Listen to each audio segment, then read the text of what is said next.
Yes, would you ask Mr. Millichap to come back in, please?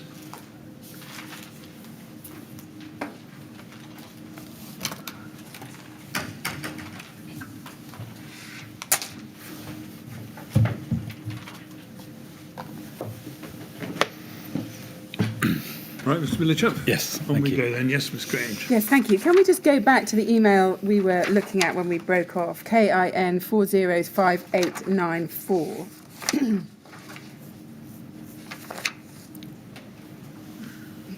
And as we saw, this was the draft letter that you helped amend in relation to the Bellway Homes project. And I want to look at what's said right at the very bottom of that page, in the paragraph beginning, Kingspan Insulation Limited have tested.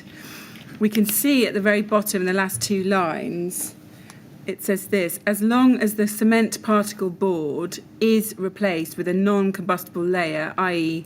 calcium silicate or magnesium oxide, the detail would then be brought in sync with our guidance and the LABC registered detail. Do you see that there? Yes. Can you just explain that to us? How would it be the case that once those parts are replaced with calcium silicate or magnesium oxide, the detail would then be brought in sync with our guidance and the LABC registered detail? It's a reference to the components other than the insulation then being non-combustible. Is what's happening here that you're referring to the LABC registered detail certificate as further backup for the use of K15 over 18 metres? Is that what you're doing here? Yes. Yes. But how can you be doing that in circumstances where there's no other test evidence referred to in that LABC registered detail, is there? All you had was the 2005 test, do you agree? Yes, I do. So can you explain how it's right and proper to be referring back to that LABC registered detail when that doesn't contain any further test evidence to support its use over 18 metres? It's used in combination with the 8414 test information. It's in itself, it's an assessment of the product's performance, and from that point of view, it was offered as further support to justify the use of the product in their detail. But would you agree that the only testing basis for any such assessment by the LABC could be the same 2005 test? Would Yes. you agree? Yes. Would you agree with this? It's like a pack of cards or a house of cards, isn't it? You're building upon things which in fact are based on a very shaky foundation. Do you agree? I wasn't aware of that at the time. I don't think that's 100% clear today. And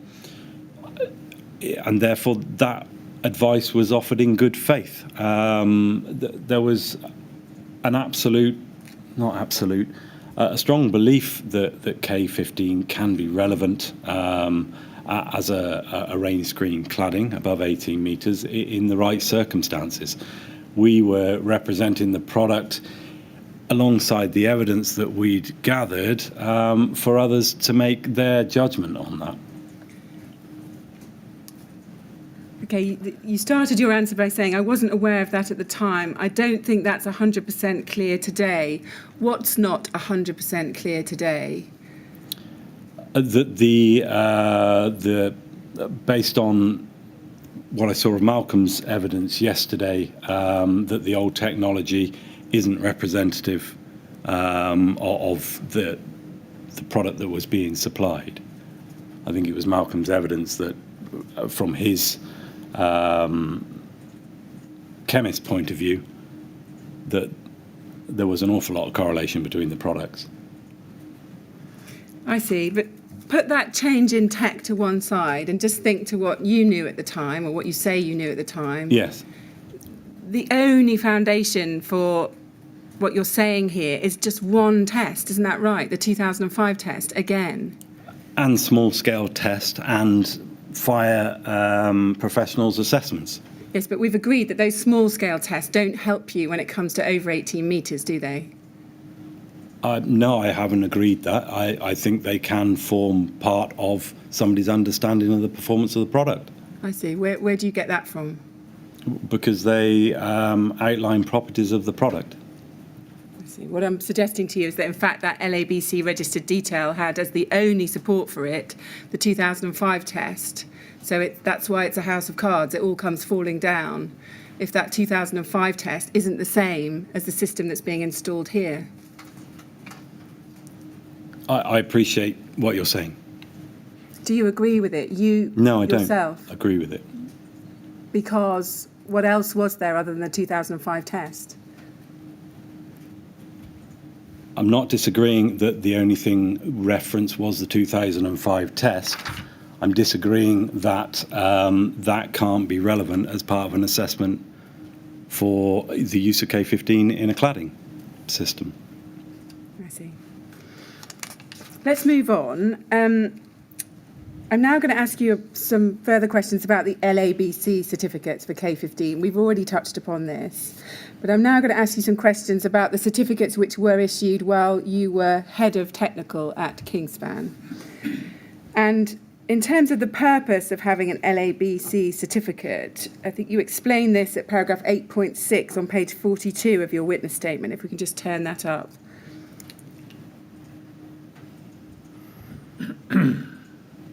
You explained there, an LABC registered detailed certificate is like an independent third-party validation of a product, and it is then relied upon and accepted by all local authority building controllers. It's akin to type approval in that as long as you build in accordance with it, local authority building controllers should accept it. The official LABC document, which was replaced by LABC registered detailed certificates, was called a system type approval certificate. So we can see there the importance of that certificate. And you also say at paragraph 8.7 below that, third line down,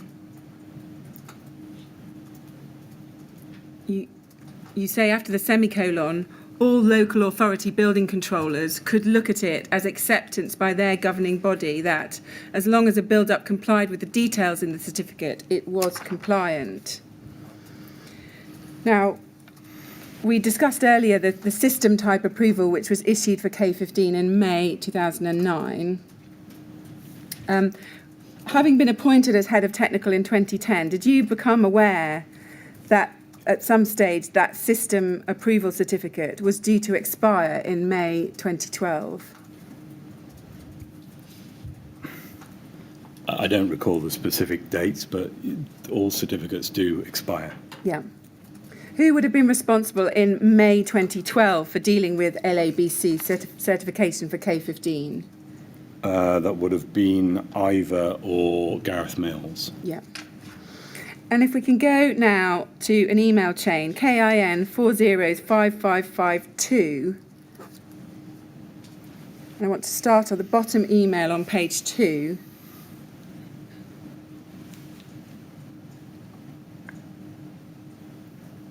Here we see an email from Martin Taylor at the LABC to Justin Davis. Now, is it right that he's the Marketing and Production Development Project Manager at Kingspan at this time? I don't know. Doesn't sound correct to me. Justin, during my tenure at Kingspan, was working in a global role for certification. I see. We took that from Mr. Heath's organogram, so maybe that's not right. So that would have been earlier. I see. Yes. So you think by this time he had a more wide-ranging role for certification? He did. He didn't have much involvement in the UK other than where there were maybe existing relationships. Yeah. And we can see that Martin Taylor at the LABC is responding to various queries that have been raised by Justin Davis about those LABC registered detailed certificates. And then we don't need to read that. We can just see there's been some queries being raised. And if we go up in the next email in the same chain, page 1 over into page 2, there's an email of the 14th of September 2011. And then what happens is, this is right at the very bottom, can you see, from Justin Davis. Yeah. It's forwarded, if we then look at the top of page 2, onto you and to Gareth Mills. And he says additional info to Gareth's email, and he forwards that email on. And then if we go up the chain on page 1, on the 29th of September, we can then see at 11:38,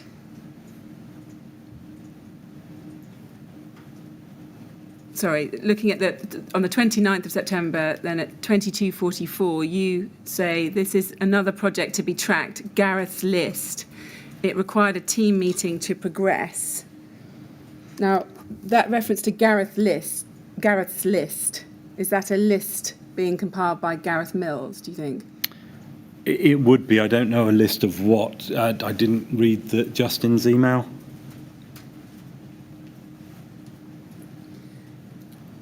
Do you want to go back and read Justin? Yeah, if I may. Sorry, yeah, on page 2.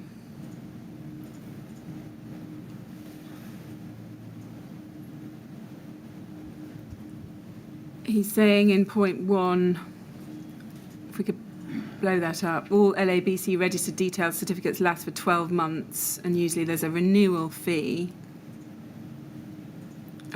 Clearly, if you were to submit all the systems described in the quote, the renewal would not be appropriate. And the second paragraph, he says, our new website's about to go live and will include a detailed register of all certificates in the system.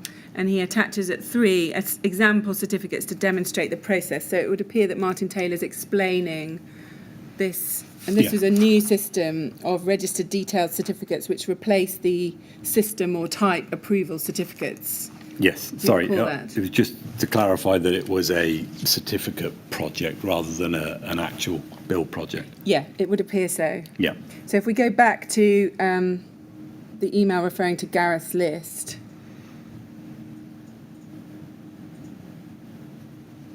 Does that help you as to what it was? It would have been a list of Gareth's approvals that he was responsible for and moving forward. Yeah. And then we see the next email up is, in fact, a year later, on the 28th of September 2012 at 11:38, from Mr. Meredith to Mr. Mills, asking him about the status of the project. And he says, was it done, Ivor? And then, and just pausing there, by that time, in September 2012, the LABC system approval certificate from 2009 had lapsed. Right. Does that sound right to you? That's as we understand it. Yes, if it had a 3-year validity. Yeah. And then Mr. Meredith forwards his email to Gareth Mills onto you on the 15th of October 2012. If we go up the chain again.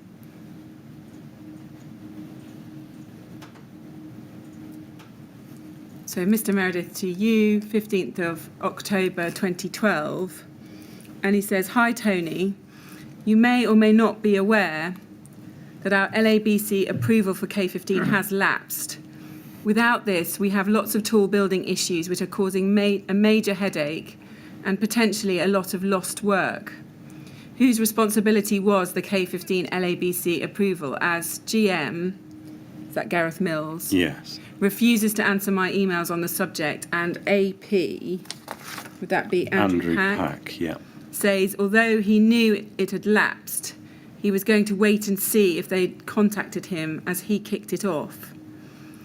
I need to also put pressure back on production to come up with a testable K15. As to get a new LABC type approval, we will probably need new data since we let it lapse. Your thoughts on this issue would be appreciated. Regards, Ivor. And I want to ask you a number of things about this email. Looking at that very first paragraph, what did you think Ivor meant, Mr. Meredith meant by where he's referring to, we've got lots of tall building issues which are causing a major headache? It would have been not having the LABC approval to help support the specification of K15. Yes, because that certificate said that K15 can be considered to be a material of limited combustibility. Do you remember? Yes, it did. And did you understand that he's telling you that without that, you're going to have lots of problems in justifying the use of K15 on tall buildings? It would be more difficult without that, yes. But we were still pursuing the same approach before that approval. So it would have meant having to revert to that and using the test certificate without the LABC approval. Are you just using the 2005 test? Yes. So just to be clear, the question I asked you was, did you understand that he's telling you that without that, you're going to have lots of problems justifying the use of K15 on tall buildings? Is that how you understood it at the time? Yes. Yes. And then looking at that third paragraph, he says this: I need to also put pressure back on production to come up with a testable K15. As to get a new LABC type approval, we will probably need new data. What did you understand him to mean by that, particularly the phrase a testable K15?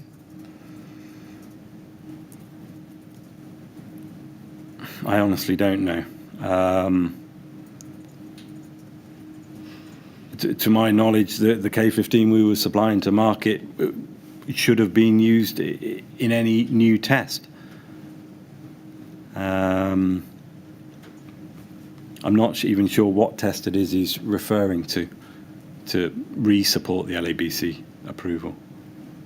Well, doesn't that confirm that the current K15 that you're selling was not considered by him to be testable? Potentially, yes, but without knowing to what test and a bit more context, it's difficult to say.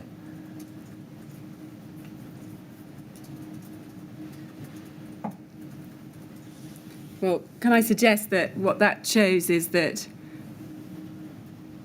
potentially you were aware at that time that there wasn't a version of K15 that Mr. Meredith considered testable to be able to get a new LABC approval certificate?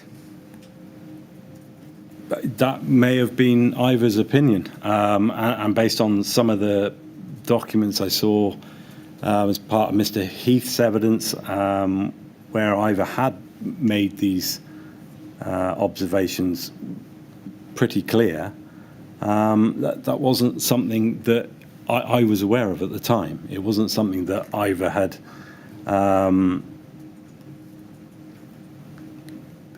made perfectly clear to me. We were obviously very mindful of the tests that had failed.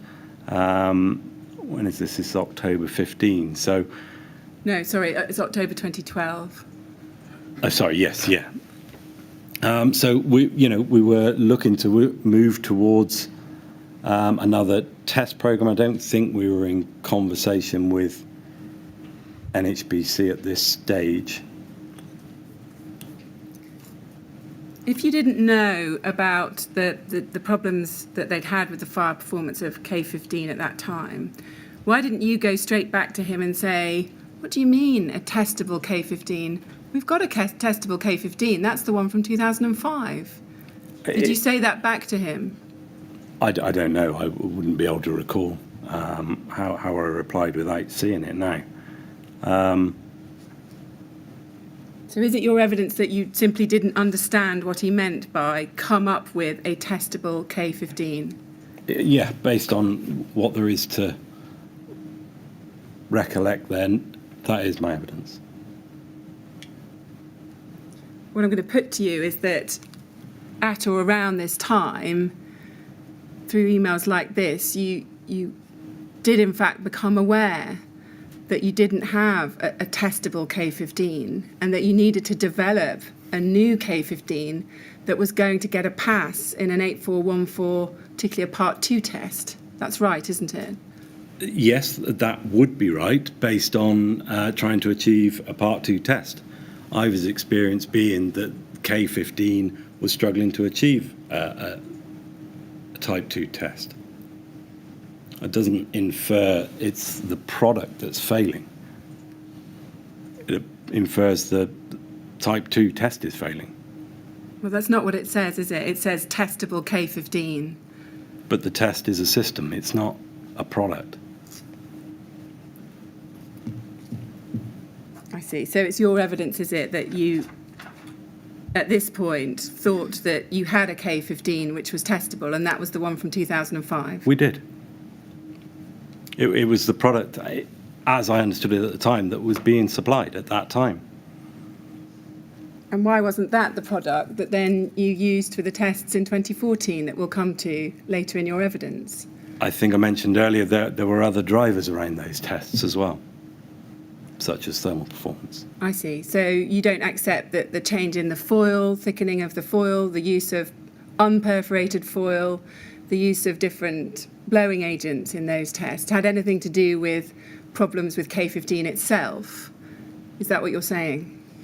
Yes, the products were devised to expand the evidence into the Type 2 test, which previously we'd struggled to pass with the K15 product. I see. No tests to 8414 had been run on systems incorporating K15 since June 2008. That's right, isn't it? Yes.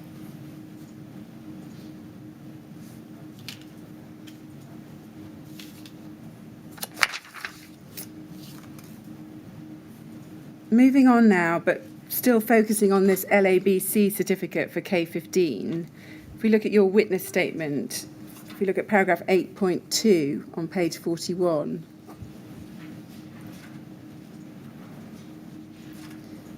you say there in the second sentence, I recall that we decided to seek a registered details certificate from the LABC, and so I was aware that conversations were going on in relation to this between Kingspan and the LABC. However, I was not involved in these conversations, and so I was not aware of the timings or detail of the discussions. I believe that a certificate was finally issued in 2013, and this certificate replaced the system type approval which had been in place since before my appointment as head of technical. Now, we've seen that you were involved in some discussions about this renewal of this certificate. We've just looked at those. Do you agree? Yes.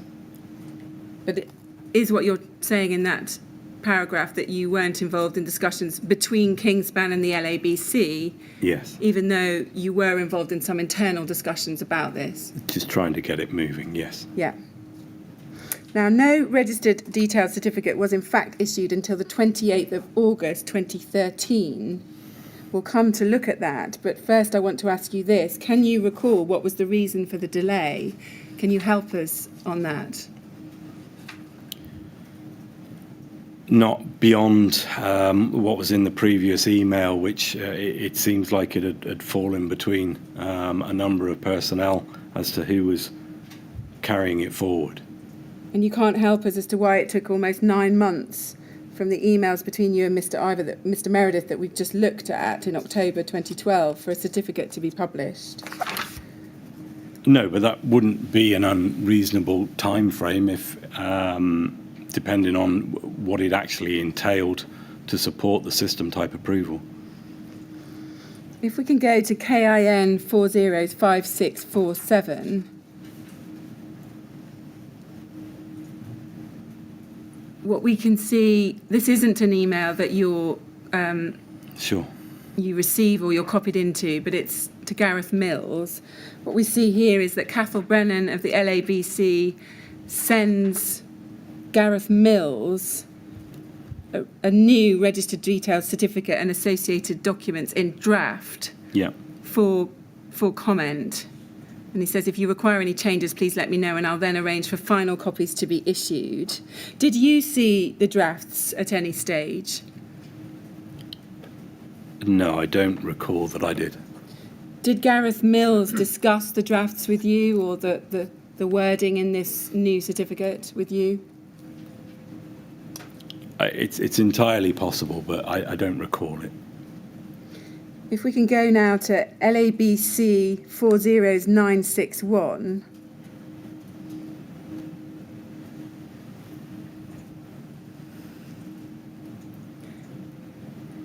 So again, this is not a chain that you're copied into or sent, but what we see in this chain is Gareth Mills providing detailed comments on the draft to the LABC. If we go to page 7 of this string, there's an email of the 1st of August 2013 at 11:22 by Gareth Mills to Cathal Brennan. And at the start of the email, he says, we had a look over the documents and wondered if we can add some more detail into some of the sections regards where the product can be used.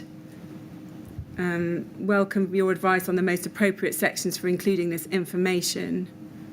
And then he lists a number of numbered points. If we look at point 1, he says that the product is suitable for use within a variety of outer claddings, including rain screens, pressure equalised or drained and vented systems, and also can be used with masonry outer leaves with a 50mm clear cavity between the K15 and masonry. Notes and further details on these applications are included in the BBA certificate supplied with the original application if required. And then at point 3, he is suggesting that this wording, the product can be used on buildings with stories, note how he spelt the word stories, greater than 18 metres from ground level, provided it is used in combination with suitably non-combustible substrates and ancillary components. And he says, note the BS84 testing referenced in section 7.1 of the BBA certificate is noted as meeting requirements of BRE 135, i.e. alternative compliance route, referenced in ADB. And then finally at point 6, he says, we have 2 images which we'd like to include within the drawing section if possible, which I will follow up with shortly. I would have the images available to send either as a bitmap or JPEG format, whichever of these is preferable for you.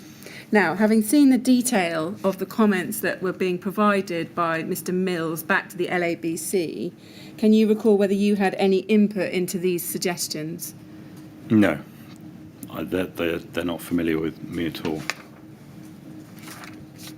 If we can look now at something you say in your witness statement on this topic, go to paragraph 8.19 on page 44 of your statement.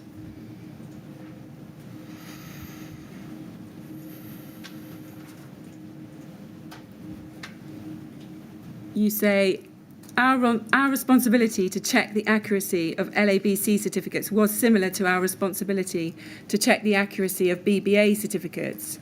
We would be offered the opportunity to comment on draft LABC registered details certificates before they were finalised.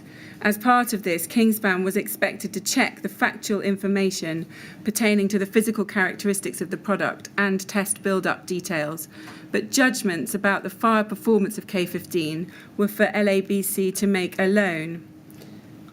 And then you go on, you say, I anticipate that had we tried to influence the LABC's conclusion on the fire performance of K15, we would have been met with a firm pushback. Do you see that there? Yes. In those final lines where you say, I anticipate that had we tried to influence the LABC's conclusion, we would have met with a firm pushback. What do you mean by the LABC's conclusion on the fire performance of K15? Just the content of their certificate. We obviously go through a process of providing them with evidence. They'll draft a certificate based on their conclusions as to the use of that product in their certificate. Yes, and it's right, isn't it, that the LABC did not then and do not now carry out any tests themselves or measurements themselves to conclude anything about the fire performance, do they? They are completely beholden to whatever fire test data you provide them with, yes? Now, if we can go back to the email chain we were looking at, LABC 40961, and we can go to the top email in the chain on page 1. After a number of further emails, Gareth Mills confirms to the LABC on the 28th of August 2013 that Kingspan are content with the draft certificate and documents. He says there in that email, we would be happy to issue the document in its current form as per the attached files. Had he checked the content with you before he made that final response back to the LABC? Do you know? I don't know. You don't know. You can't recall. No. Was that the kind of thing, as the head of technical, that you would normally get involved in, looking at, say, the final draft of a certificate like this? I mean, it was a pretty important certificate, wasn't it? Yeah, if there was something that had potentially changed or affected our position, then I would have expected to be involved. Other than that, Gareth had a lot of experience. He would obviously bounce off colleagues in the office as well. So if it were not a reproduction, but essentially a reissue of in a new format of an existing approval, then that would be acceptable. Yeah, so I think in this one there were a number of things that had changed. Let's look at that certificate. KIN 409546.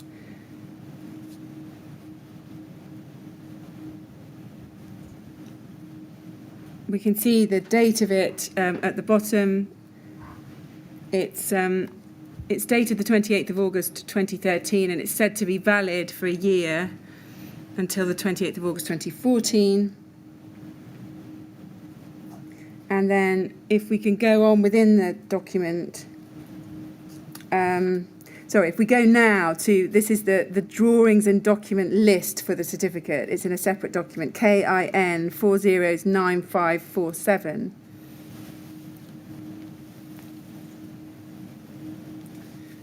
Here in this details drawing and document list, what we can see is 3 lines down from the top, supporting documentation reference numbers. And what we can see is it includes 3 things: the Herefordshire Council type approval summary, that would be the original one from the LABC. Yeah. The 9th issue of Kingspan's own marketing literature for Kingspan K15. And then the BBA certificate from 2008 that we've already looked at. So no additional test data there, was there? No. No. Now, just pausing there for a moment, by July 2013, there was an amended issue of the BBA certificate for K15. Do you remember that? No, not specifically. It doesn't surprise me. If we quickly look at that, that's at BBA 6037.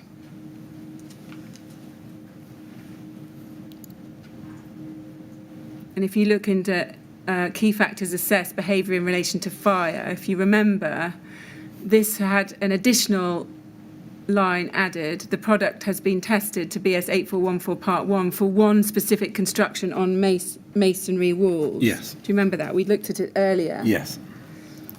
Now, going back to the certificate supporting documentation, KIN 409547, there's reference there to the BBA certificate of the 27th of October 2008, but there's by now an issue 1 of that, a further issue. Did you ever check whether the most up-to-date version of the BBA certificate had actually been provided to the LABC? I didn't know. That would have been Gareth's responsibility to make sure that had happened. Would it have been your assumption at the time that he would have provided the most recent BBA certificate and not an older one? If we then look at in Appendix A of this document, which is on page 2,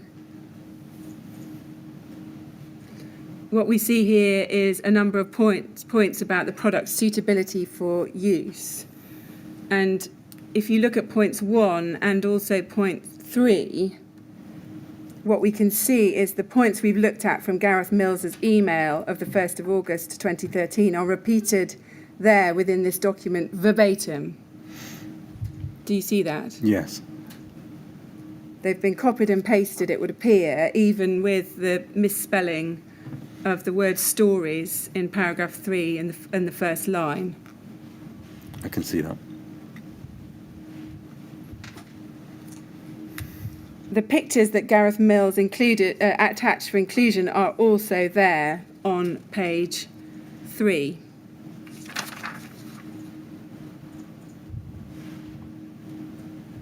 So the first shows the external facade system of a steel frame structure, and the second depicts K15 with terracotta tiles. Now, it's right, isn't it, that at this point Kingspan had no test data to BS 8414 showing that any steel frame structure with K15 in the external facade system could meet the criterion BR 135. That's right, isn't it? Yes, there wasn't a specific test.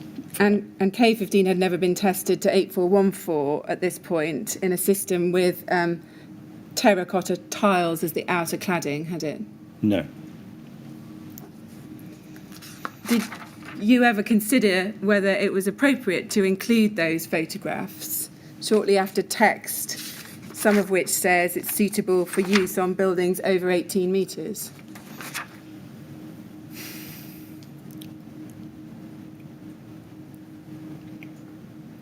I suppose there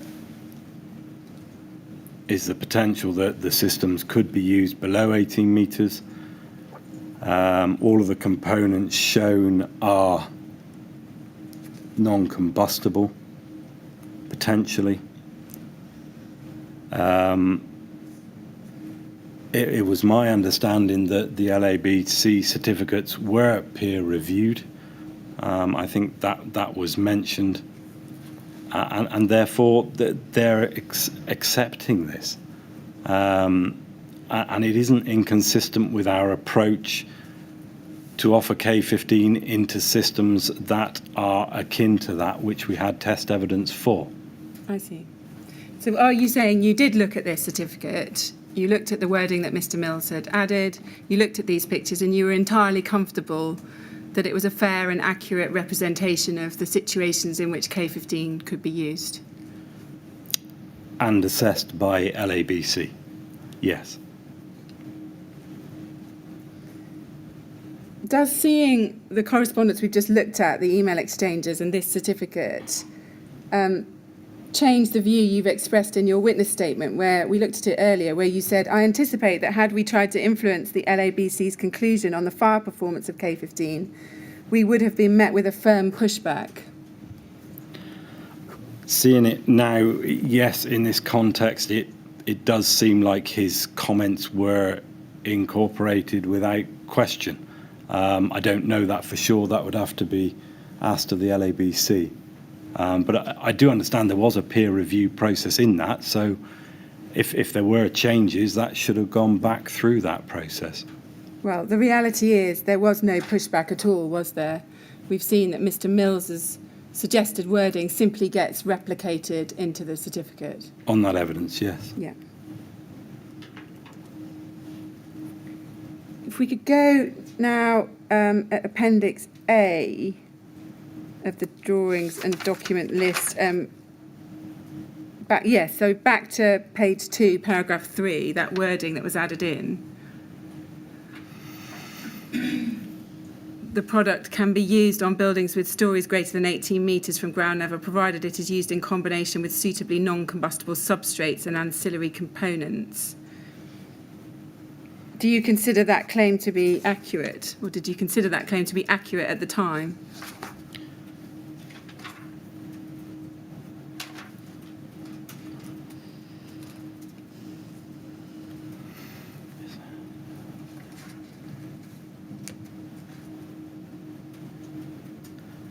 I think it could be accurate in that LABC were prepared to support the use of K15 with non-combustible build-ups.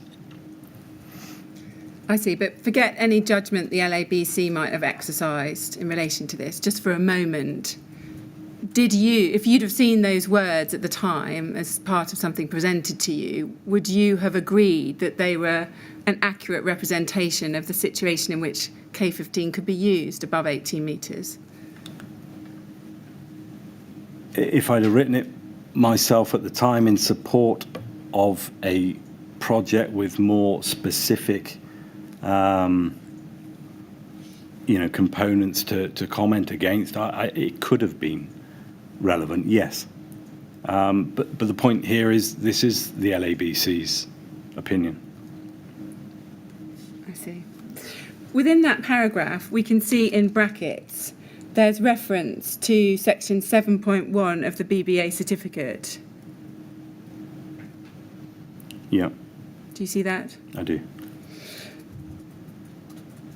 Now, that's the reference to BS 8414 testing, which is in the 2008 version of the BBA certificate at section 7.1.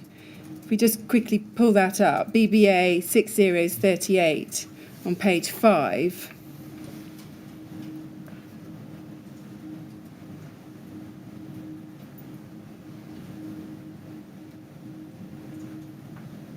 This is the 2008, the very first version of the BBA certificate, and we can see at 7.1 we get exactly that. We get details of the system tested to BS 8414 and then the claim at the end that we looked at earlier about BRE 135. Yes.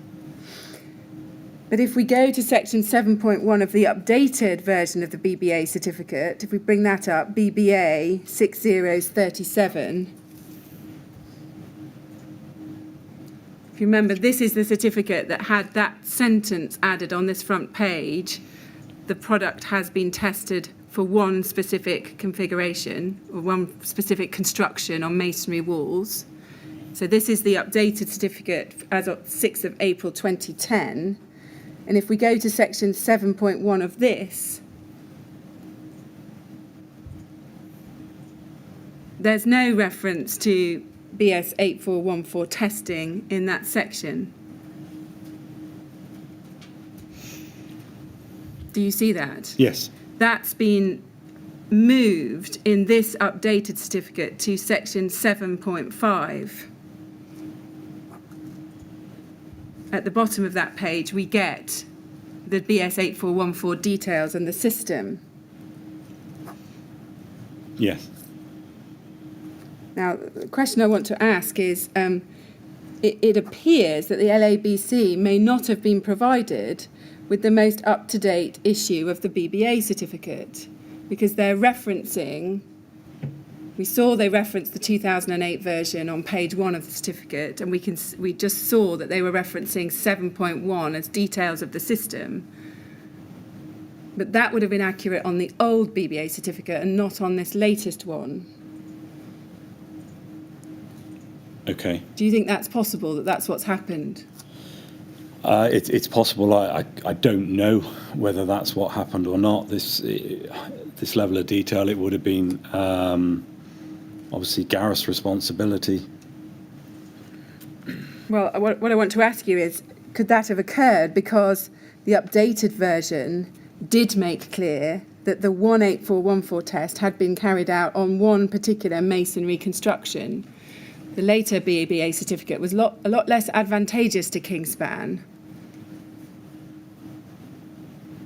Do you remember that ever being discussed? No. We were very open about the evidence that we were basing our advice on.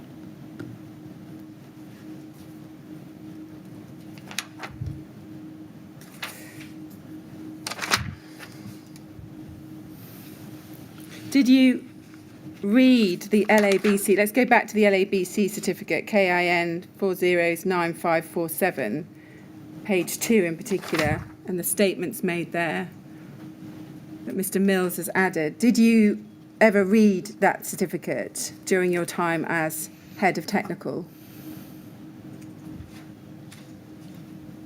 I'm not sure that I did. I don't know. This was issued late 2014. 2013. This was issued in 2013. Okay. So you're not sure that you looked at this? I'd like to think I would have at the time. I'm not familiar with it. It isn't something that is plainly obvious to me. You did tell us earlier on in your evidence that you did read the later LABC certificates. I was asking you earlier, and you said you couldn't remember reading the 2009 one, but that you had read the later versions. That's what I would have expected to have done, but I'm not saying that I haven't. I'm just saying that I don't recall specifically reading it. Okay. So you can't recall ever noticing these provisions and having thoughts on them, about their accuracy or their validity? I was supporting the document at the time. It had gone through the department and a process to get it reissued. Yes, I'd support what it says. I appreciate reading it. It can be misconstrued, but it is also the advice of the LABC.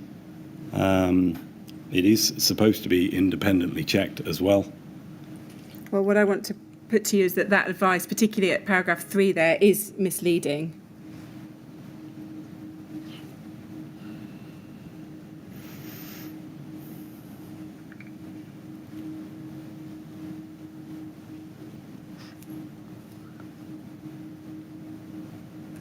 It could be read as misleading. Yes. Let's move to the next set of LABC registered details. These were from 20th of August 2014. If we could go to that, NHB 50798.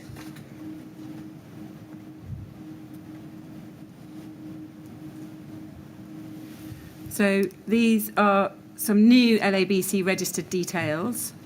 We can get the date at the bottom of this first page. This certificate was first issued on the 28th of August 2013.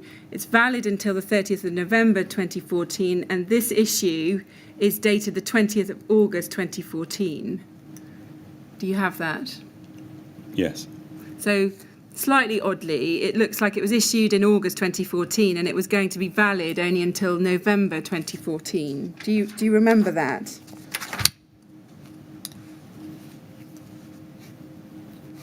Yes. I'd like to think that was an oversight and that it's just based on when it actually got finally issued, and that the validity wasn't extended. I see. Can you help us on why there was only that very short period of validity for this certificate? I believe it would be related to the fact that it didn't get issued at the time that it was anticipated it would be issued. I see. Now, the content of this certificate, in respect of the areas we're interested in terms of fire performance, is different from the content of the previous certificate we just looked at. Do you remember that? No. If we go to page 2 and look just above the table in that bottom section, we can see it says K15 has been successfully tested to BS 8414 Part 1, meets the criteria set out in BR 135 2013, and therefore is acceptable for use in buildings with stories above 18 metres in height, subject to matching the specification criteria identified in BBA, and then that's a reference to this BBA certificate, section 8.2, and fixed to a non-combustible substrate as alternative compliance to ADB. Now, again, K15 as a product can't meet the criteria in BR 135, can it? No, but as a product in a system it can. Yes, but what's being said there, K15 has been successfully tested meets the criteria set out in BR 135, you see the problem again, do you? As previously, yes. Yeah. And if we go over to page 3, in the middle of the page, under the heading ADB Fire Safety, we can see this.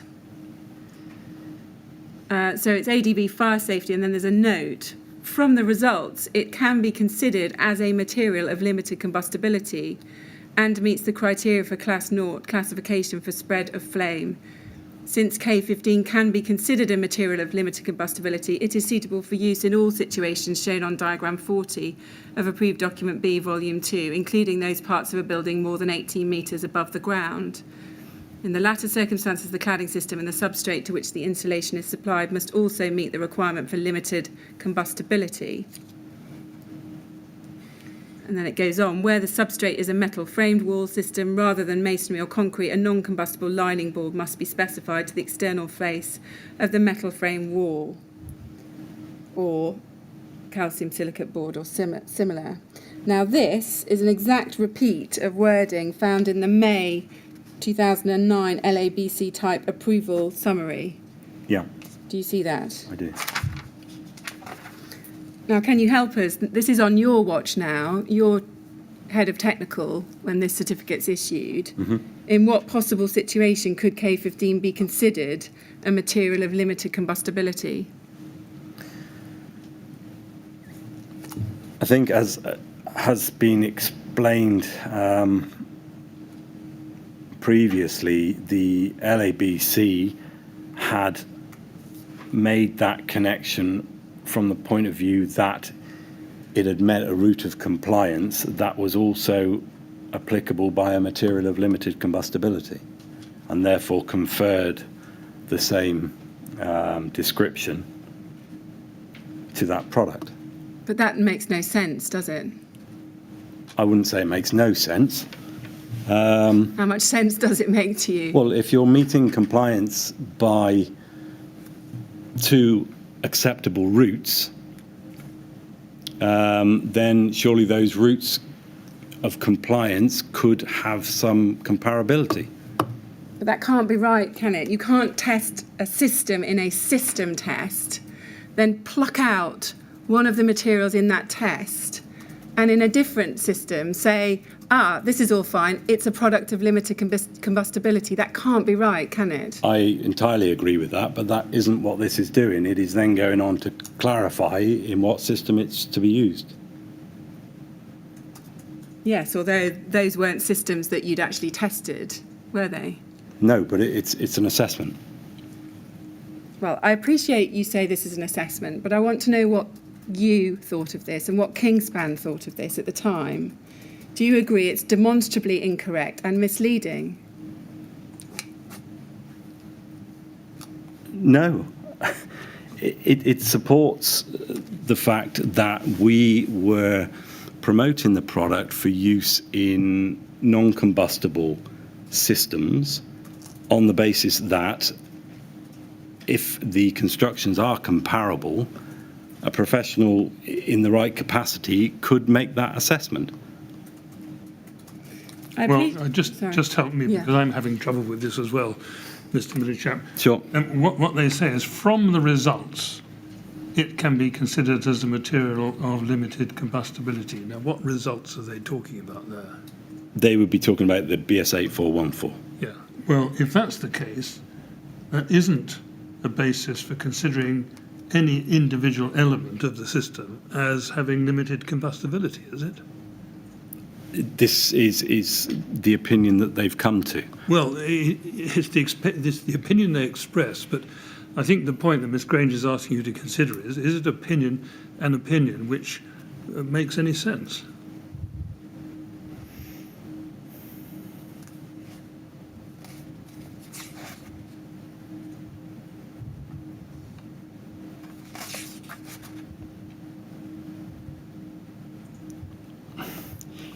I think it can.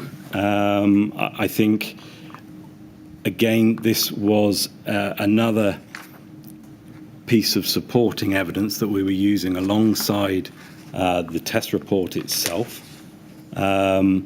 and an opinion expressed from Kingspan for others to make their own judgment upon. All right. It is an extension of the same thing that we were trying to prove all along. I accept you don't agree, but it was our opinion at the time. Thank you. Yes, Ms. Grange. I see. And K15 was not suitable for use in all situations shown on diagram 40 of approved document B, was it? Do you see that wording there, 4 lines down? Yeah, I don't know diagram 40 off the top of my head. That just, it shows lots of different tall buildings.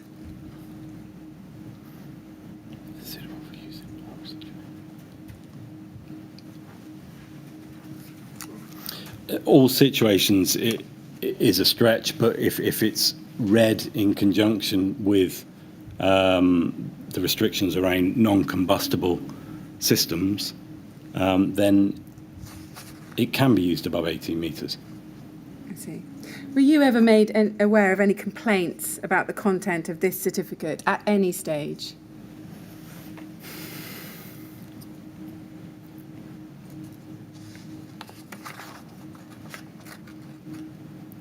I'm sure it will have been referenced. I can't recall a specific complaint.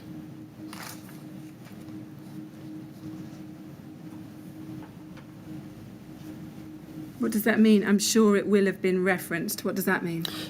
I'm aware that there were complaints. And who made those complaints? Through the NHBC, definitely. There was an issue with Wintech, and there were a number of discussions on projects whereby a project team had specified and adopted the product and then retrospectively questioned its suitability. In some ways, I didn't necessarily see that as a complaint because it was trying to validate something after they'd already made a decision. Given that we weren't given the opportunity to, support it up front. And were those complaints about the content of this certificate? I don't recall. That's why I said. Okay. Let's go to a chain of email correspondence now. NHB 50810. This is a chain of correspondence between a building control body in Manchester called Ascent and the NHBC from November 2014. Now, you're not copied into this, but I want to ask you about some of what's said. If we look at the bottom of the chain first, at the bottom of page 5 and over onto page 6, we can see there's an internal email from John Miles of Ascent on the 12th of November 2014 and others asking about the use of K15 on tall buildings. He says, afternoon all, I have the query below and wondered what the view is on buildings over 18 metres. Would anyone have any hesitation in accepting this?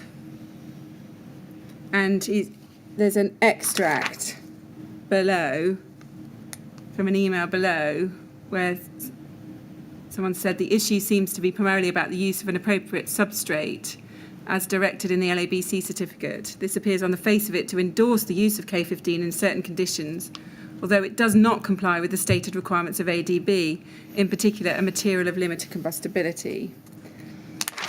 And then there's a response to Mr. Miles on the same day from someone called Jane Keeley at the top of page 5. She says, hi John, as I understand it, Kingspan have a test certificate where it is not combustible when used in conjunction with a non-vented rain screen cladding.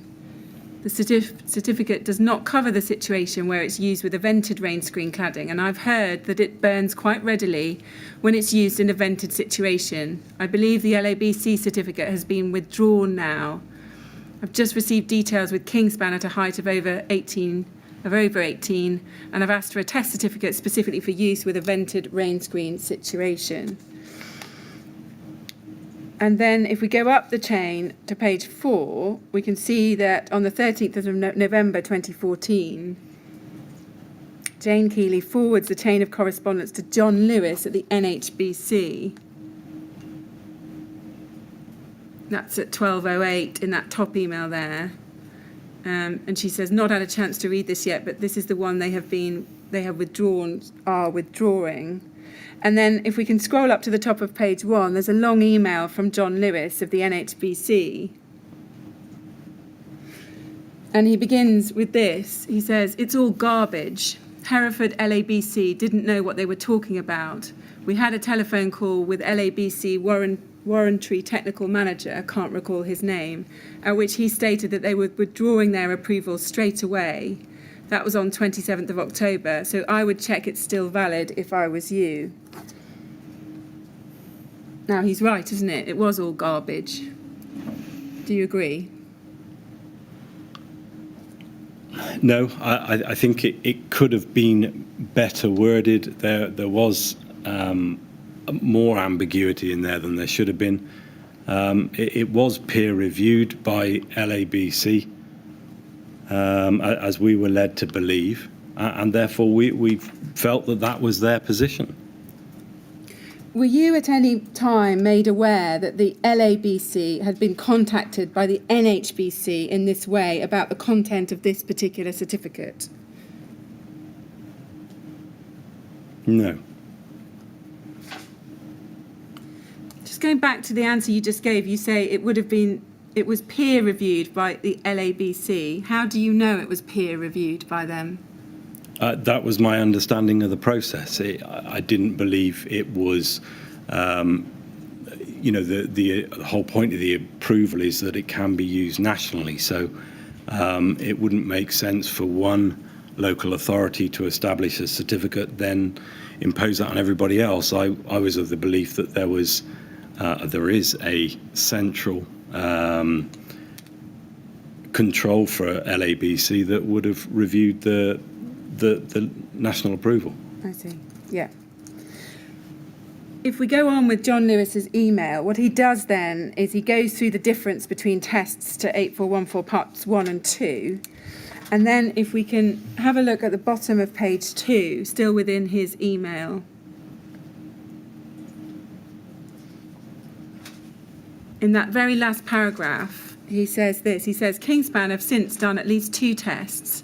I suspect they've done more, but have kept the results close to their chest because they performed so badly, using a steel frame and ventilated rain screen, and there is an issue with ongoing burning. Once the fire source is extinguished, the insulation continues to burn up the cavity, and in one case continued over the cavity barrier and to the top of the test rig.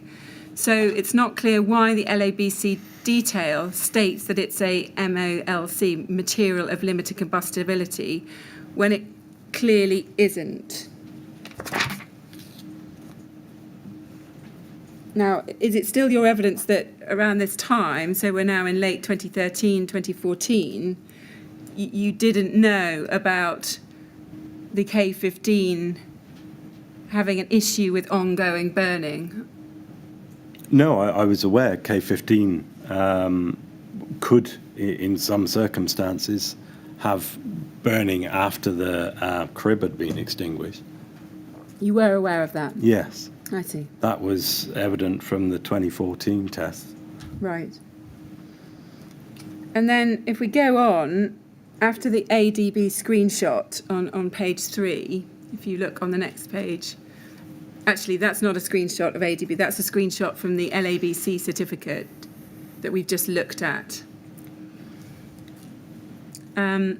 He says this in parenthesis after that screenshot, the bit about using a non-combustible lining board instead of a masonry backing on a steel frame wall has since proved not to be correct. These words were Kingspan's. They assumed that it would perform the same, but when they did the tests, it was found that it performed far worse. Now, that's entirely correct, isn't it? The advice to use a non-combustible backing board on steel-framed structures came from Kingspan originally, didn't it? Yes. And is it right that that was to try and mask the fact that no successful test to BS 8414 Part 2 on a steel-framed structure had been carried out on any system incorporating K15? No, it wasn't there to try and hide anything. It was there as it was a strong opinion of Ivers that the Part 2 test with that board in place would perform similarly to the Part 1 test. So that was Ivers' opinion. Was it based on anything else? It was based on the fact that a test had never failed via the burn-through criteria. I see. So taking just one criteria from BR 135, that was the basis on which that assessment was made, was it? That was Ivers' opinion, yes. And John Lewis is talking about some tests that performed far worse. He says these words were Kingspans, i.e. using the non-combustible lining board instead of a masonry backing on a steel frame wall. These words were Kingspans. They assumed that it would perform the same, but when they did the test, it was found that it performed far worse. Can you help us as to what tests he's referring to there?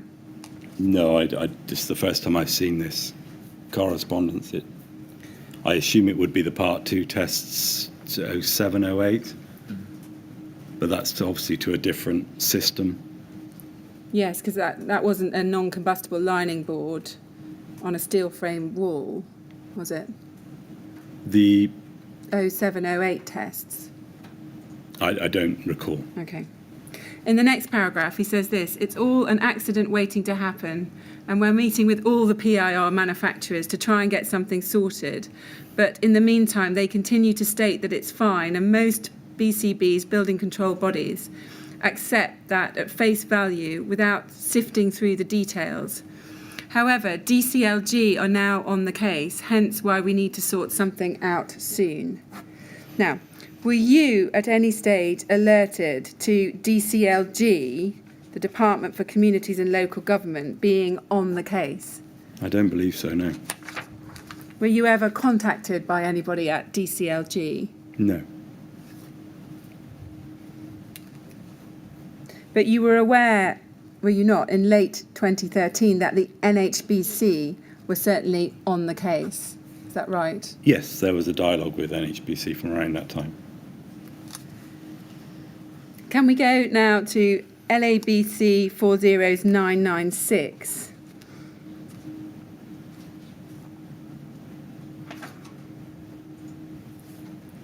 This is an email from David Ewing of the LABC to Mr. Meredith and Mr. Ball. They were in your team, weren't they, at this time? Yes. And again, I make it clear you're not copied into this email.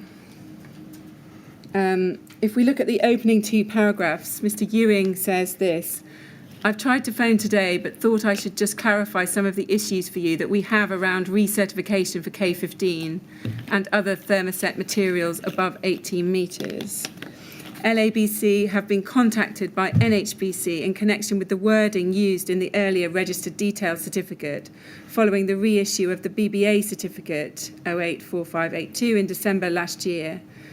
There was concern that the certificate implied a global approval to the use of K15 above 18 metres and that the revised BBA certificate had been amended to read suitability for use on non-combustible substrates only, i.e. to masonry or concrete structures. And then he goes on to explain that there's been a meeting and he says that draft guidance has been circulated as to whether the mechanical performance criteria in BR 135 should be a matter for consideration by building control or not. And I want to now look at the penultimate paragraph of this email on page 1.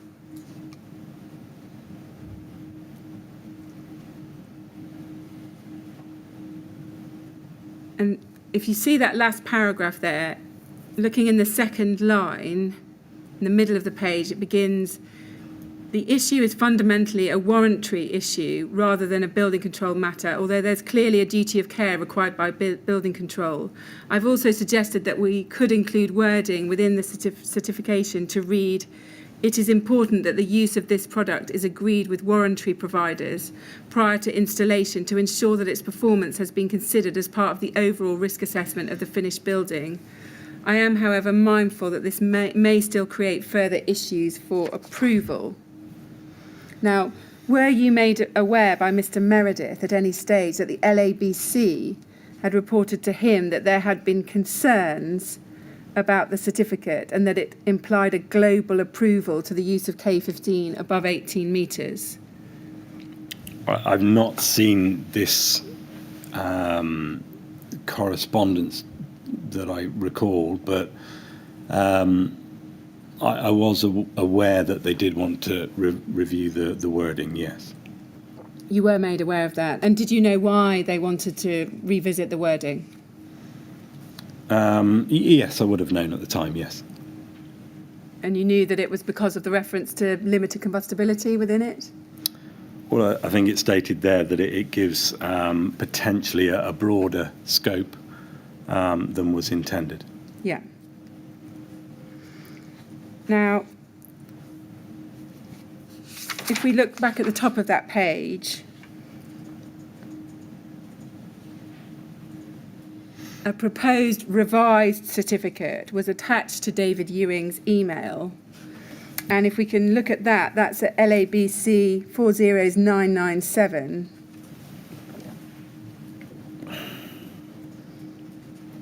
And this one also appears to be dated the 20th of August, this draft that's sent through, and also carried an expiry date of the 30th of November. Actually, that one says 30th of November 2015. Yeah. And what's happened in this certificate is that the claim that K15 can be considered a material of limited combustibility had been removed. If we go to page 3 and look in the middle of the page, we can see under fire safety, it says there, thermosetting insulants, rigid polyurethane foam boards, do not meet the limited combustibility requirements of AD A2 table A7 and so should not be accepted as meeting ADB paragraph 12.7. So very different wording was included in this certificate. Do you remember that? I know it was changed, yes. Do you recall any discussions between Kingspan and the LABC about the removal of the wording and the replacement with this wording? No, they would have happened with Ivor and Gareth. Do you remember any internal discussions about it within Kingspan? There would have been them, but I don't recall the detail. Can you help us as to what version of the LABC certificate was in place and being circulated between August 2014 and March 2015?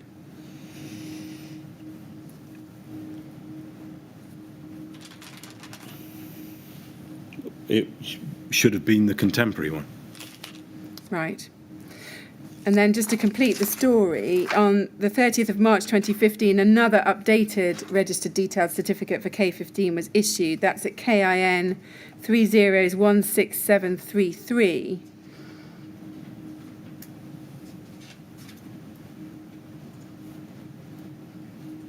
We can see that from the date at the bottom of this page.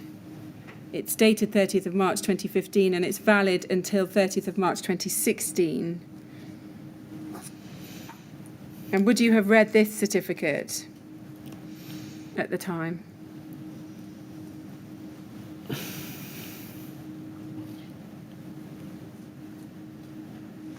I don't know. Yes, it's entirely possible, but I may not have got to it, given that was towards the end of my tenure. Yeah. And on page 4, we see the same information about thermosetting insulants not meeting certain requirements and not meeting paragraph 12.7 of ADB. Yes. Mr. Chairman, I think that's a good moment for our break, so I'm Yes. now moving to a slightly different topic. All right, well, let's stop there. We'll have a short break now, Mr. Millichap. We'll come back and resume at 3:30, if that's all right. Thank you. Please, no talking about your evidence Of course. while you're out. Good. Thank you very much. Thank you.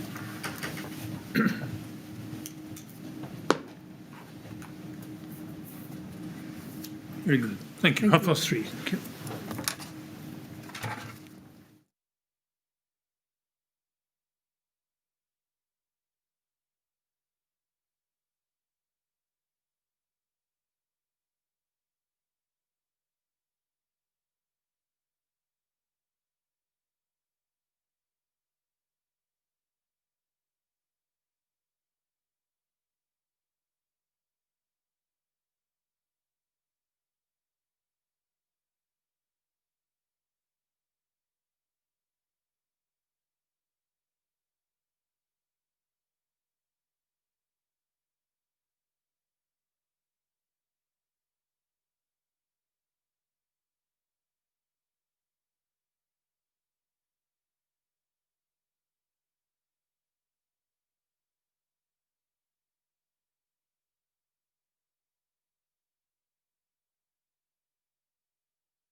Would you ask Mr. Millichap to come back in, please?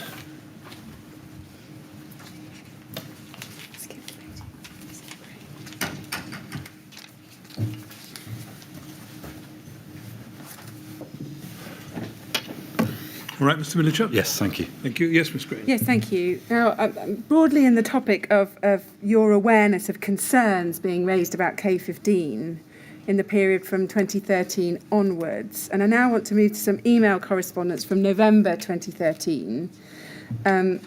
If we can go to KIN 409682. And if we can go to the bottom of page 5, this is an email from Peter Harris from Aztec Projects. And he's making inquiries on the 27th of November 2013 about the use of K15 on a project called Hampton House. We can see that from the subject.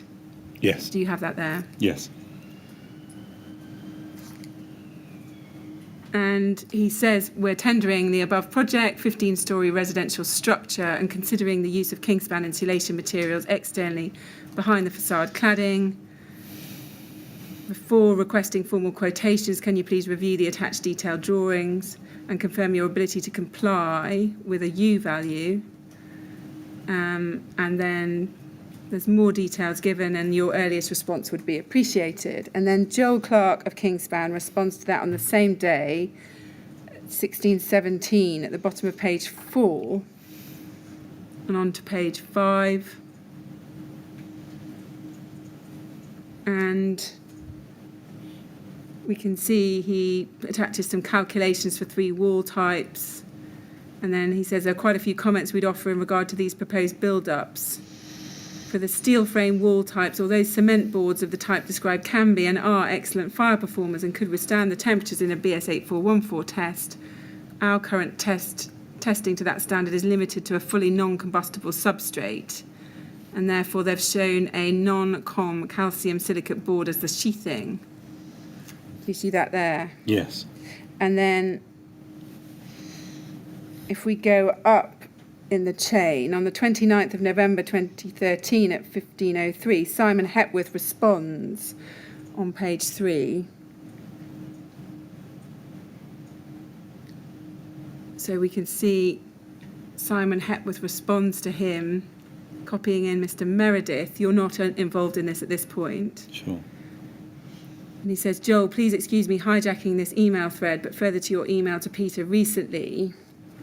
And then he says this, your email would indicate it is still Kingspan's view that K15 is fit for purpose over 18 metres. Is this the case? You have talked about non-combustible substrates, yet the main points of contention with regards to your 8414 testing is that it was based on blockwork substrate, not steel frame structure, with a sealed cementitious outer cladding. Neither of these conditions even remotely resemble what the proposed construction is here, and you know it is the BRE's view that the use of K15 should not be specified on the basis of those test results. Now, just pausing there, did you know that it was the BRE's view that the use of K15 should not be specified on the basis of those test results? Were you aware of that at this time? No, I don't believe I was.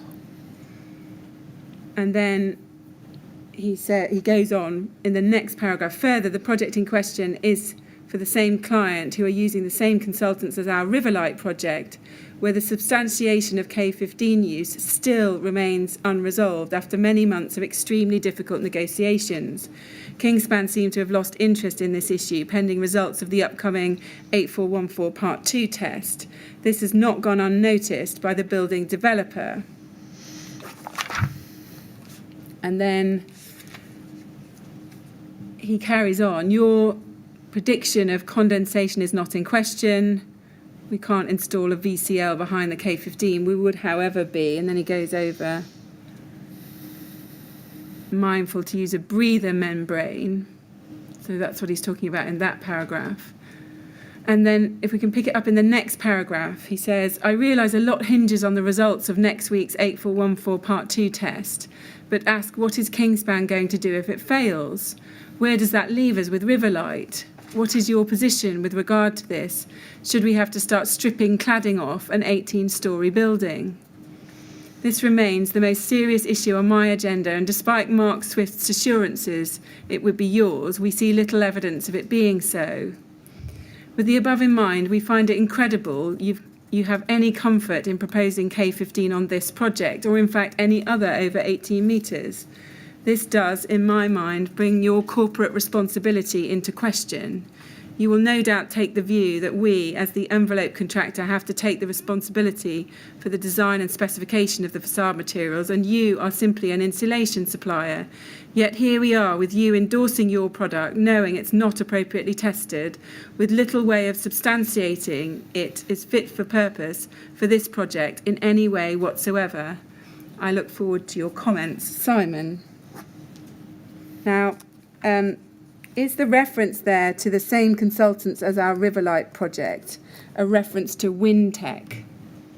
Does that sound right to you? It could be. They are a consultant, yes. Now, we can see that you received this email. If we go one email up, it's forwarded to you on the 11th of December 2013 at 15:45 on page 3.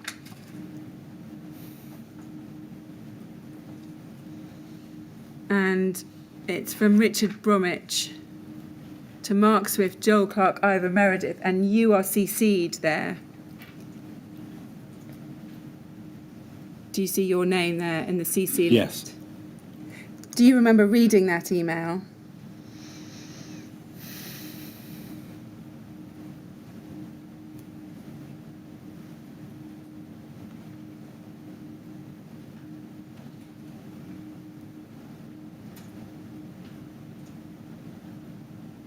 Yes. And what consideration did you give to the concerns that were raised by Simon Hepworth?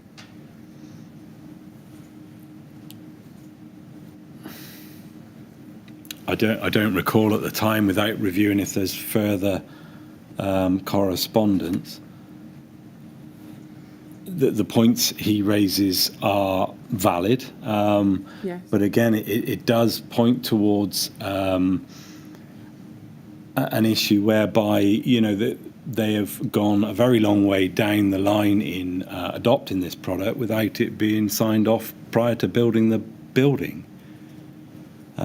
This is, you know, installing a solution and then trying to get it ratified retrospectively. Surely he should have done his homework before we found ourselves in this position where, you know, we're being held to try and support the project. I'm not suggesting that that isn't something that we weren't trying to do, but there does come a point whereby, as I said, if they don't agree with the advice and the opinion that we've given in respect to their project, then absolutely, then K15 shouldn't have been installed. But wasn't it on the back of Kingspan's endorsement of their product that they installed it in the first place? As I said, they've stated themselves in the email that they are the envelope contractor and that it is their responsibility. Yes, but if we look back to that... They can't delegate that. If we look back to that part of the email, if we go down the chain to Simon Hepworth's email again, it's over the page, that part you were just referring to. He does say in that paragraph, you'll no doubt take the view that we as the envelope contractor have to take responsibility for the design and specification of the facade materials, and you're simply an insulation supplier. But then he goes on, he says, yet here we are with you endorsing your product, knowing it's not appropriately tested, with little way of substantiating it as fit for purpose for this project in any way whatsoever. So he acknowledges that point, he recognises that. Sure. But he said, but here we are, and you're still endorsing your project on these types of, your product on these types of projects.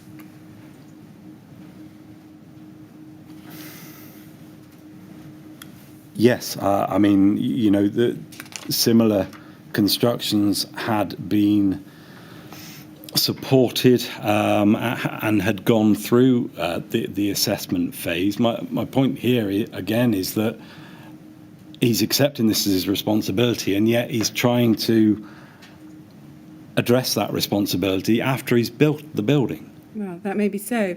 Why didn't you go back to him and say, there's been a terrible error.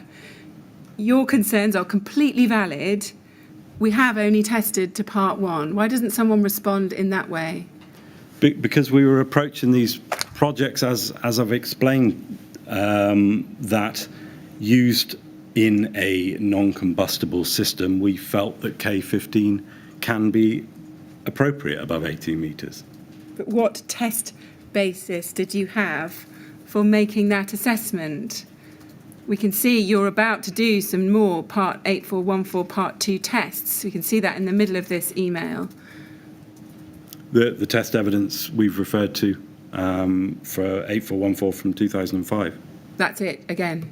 At this time, I think that's the case. I mean, that's really the position, isn't it? That you had decided, I say you, but people within Kingspan had decided that you could extrapolate from the 2005 test to extend it, for example, from blockwork substrate to non-combustible substrate. That's the opinion we were offering, and yes. so on. And so you were, Yes. I think for understandable reasons, you were seeking to stretch the limits of the original 8414 test. Yes, and that was borne out through numerous assessments from, project teams.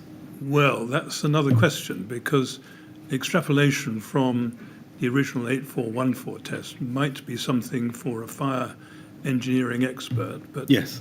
possibly not for the manufacturer himself.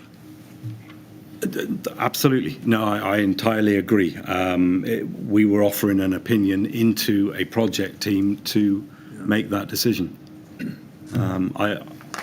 My experience, any project really of this scale above that height would normally have a level of expertise that should be able to make that judgment.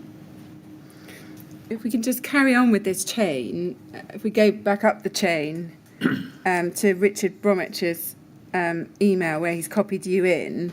Richard Bromwich was the National Business Development Manager Yes. of Kingspan. And in the second paragraph, he says, I know this is an extremely difficult position for us as we need the additional test, which I know Ivor's about to set fire to. But we must handle these installers as delicately as possible at the moment because there's a number of the big ones losing a lot of faith in the way we're managing things. These installers would include the likes of Aztec, Keyclad and Dane Architectural, who, as you know, deal with many of the major K15 jobs throughout the UK. Could you please let me know what the action plan is here, as I intend to pick up the phone to Peter Hepworth to try and pacify the man before he gives up on Cooltherm and Optim R completely. So he's saying that. Do you remember reading that email at the time? Yes, not in those exact words, but yes, I would have read that at the time. And then Mr. Meredith responds on the same day. If we go on page 2, there's an email at 16:39 from Mr. Meredith. He says in the first paragraph, it's actually Simon Hepworth, and I've already pacified him on this matter. However, it may help if you give him a call. Simon had to sound off at Joel about his advice, hence why I spoke to him instead of putting thoughts in writing. However, we do have to stand firm with our position with K15. The question is, do we not specify our products if Aztec request a calculation? Currently we do. If we were to stop this, would put further doubt in their minds. And then he goes on, from my first-hand understanding, as I've sat with Richard, the design director, and Simon Hepworth at Aztec, and they currently see a panel that you cannot burst as a bit of a joke when it comes to rain screen due to the amount of cuts required and the unknown performance in fire. I know this because when I last went down to Reading, I took them a sample and asked for their honest opinion. When you see how they install our products over rain screen brackets, you'll understand why Optim R could seriously slow down their per metre rate. And then he says this, however, they may just be saying this because they're facing the possibility of having to remove thousands of metres squared of K15 off a couple of sites if Kingspan do not come up with a result. And by result, he means a test result to BS 8414 Part 2, doesn't he? Yes. And then you go on to respond two emails up in the chain on page 1 on the same evening at 7:30 in the evening. And you say this, all, given Simon's comments below, we will need to defend our position in writing. It's clear that he is beginning to position himself in the worst case event that cladding will need to be removed and who will cover the related costs. I appreciate the need to keep installers on site, however, we also need to defend Kingspan. Do you remember writing that? Yes. Now, at that point, you've had very serious concerns being raised with you. Did any issue about the risk to public safety arise in your mind? Yes. I mean, in this case, the building is practically built from what I can see. We are supporting our position in what we feel can demonstrate compliance, albeit in a near impossible position because this cladding contractor obviously have their hands tied. They don't have another route forward that isn't going to cause extreme issues monetarily if they need to remove the boards, irrespective of who pays for it. Again, it's not our position to say whether it actually achieves building controller consent. The difficulty through this entire chain is the fact that the building's already built. Yes, Mr. Millichap, I entirely accept this puts you in a very difficult position because K15's already on this building. Yes. And I can see how difficult that was. But my question was, at any time, did you consider the risks to public safety? Absolutely. How? How did you do that? By continuing to support where we possibly could, give everybody all the information they would need to make the decision on whether a specification is appropriate. Why are you continuing to say to your colleagues, we've got to defend our position in writing? Defending the position wasn't necessarily about the appropriateness of the specification in this case. It's actually identifying how things are going to fall out of this, including, obviously remediation costs if it's decided that the insulation needs to be replaced. But wasn't this near impossible position brought about by Kingspan's endorsement of systems with no test evidence to support them? No, I think it was brought about by somebody not doing their own due diligence ahead of building the building. Did you ever discuss concerns about public safety with anybody else within Kingspan? Did you ever have a discussion to that effect where you said, actually, this is really difficult because this is fire safety, life safety in tall buildings, often tall residential buildings? Did you ever have those discussions with anybody else at Kingspan?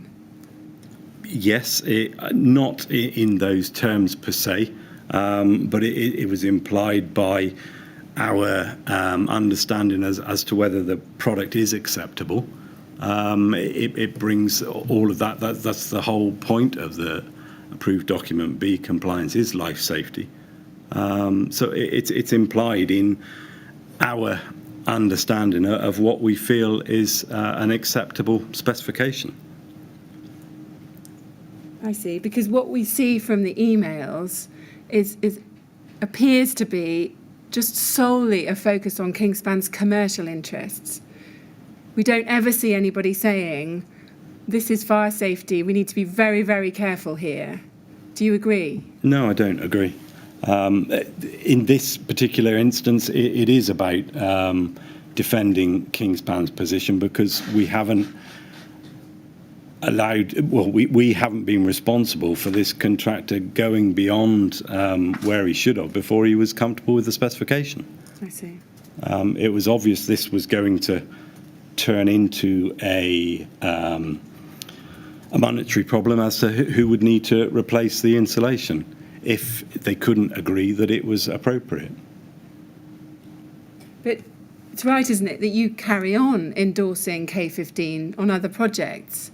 This isn't just a historic problem at this point, is it? You keep going and recommending K15 on tall buildings with no test evidence to support it. That's right, isn't it? I wouldn't say no test evidence. No, I think we've set out the premise on which we believe K15 could be appropriate above 18 metres. Given that advice to inquirers that are asking the questions, for them to make a decision on its appropriateness. I see. Let's look at another email chain on this topic, KIN 3021135.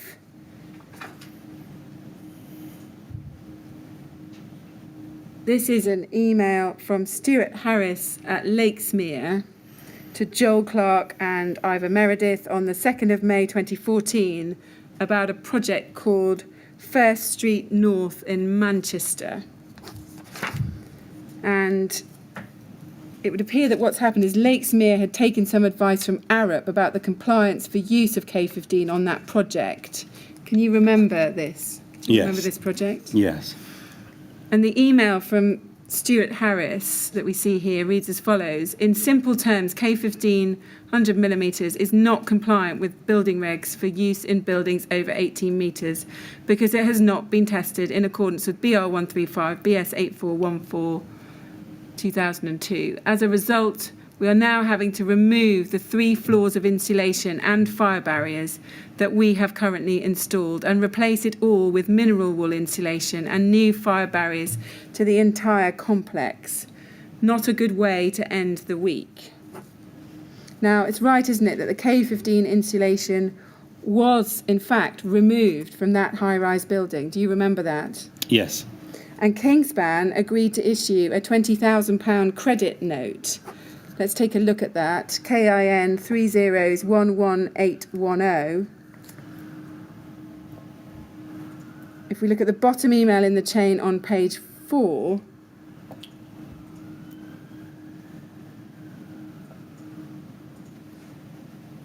we can see an email from Adrian Taylor of Kingspan. Jim, good afternoon, hope you're well. Paul has asked me to send this to you. It was a production complaint for Lakesmere on K15. Paul, Kingspan and the contractor had agreed a credit of 20k as attached. For some reason, the original order is unpaid and on our debtors list. And then it's you that receives this paperwork for filing in January 2015. If we look at the top email in this chain, on page 1, this is all forwarded on to you, the Minster credit note, First Street North Manchester, and you say to Emma Rogers at Kingspan, to file please, regards Tony Millichap. Yes. And do you remember having to issue that credit note for K15 having been removed and Rockwool replacing it? Yes, I do. Yeah. Now, you were asked when you provided your witness statement whether you were aware of any concerns about the use of K15. If we look in the middle of page 40 of your witness statement,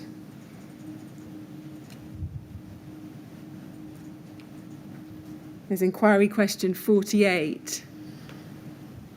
Were you at any stage prior to May 15 aware of any concerns raised by in respect of the use of K15?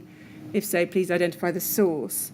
Why didn't you mention any of these examples in your witness statement, the examples I've just taken you to? I wouldn't have been able to recall them at the time I did this. I didn't have the time to do as extensive of a review of the documents I was supplied prior to writing the statement. I did review a lot of documents, but as much of it had to be done from memory.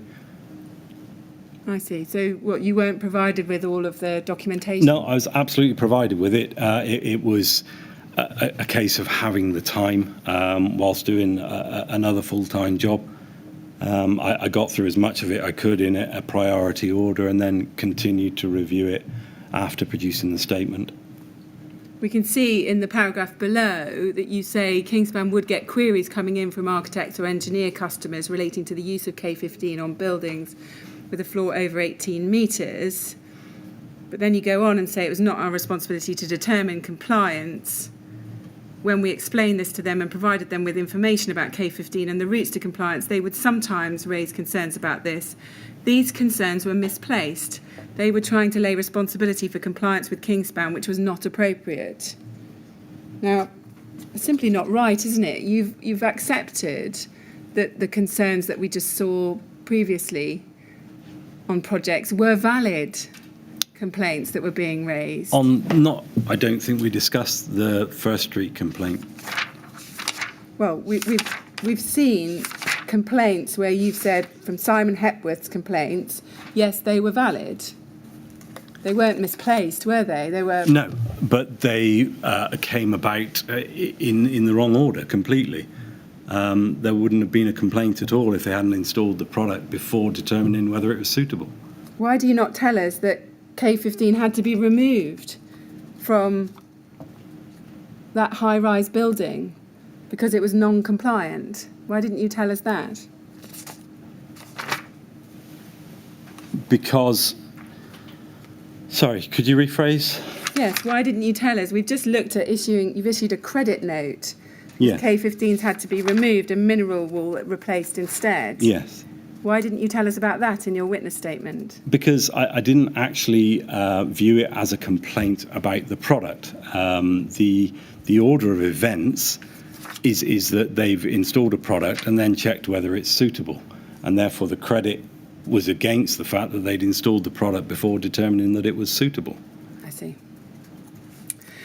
Now, I want to ask you some more questions now about the NHBC.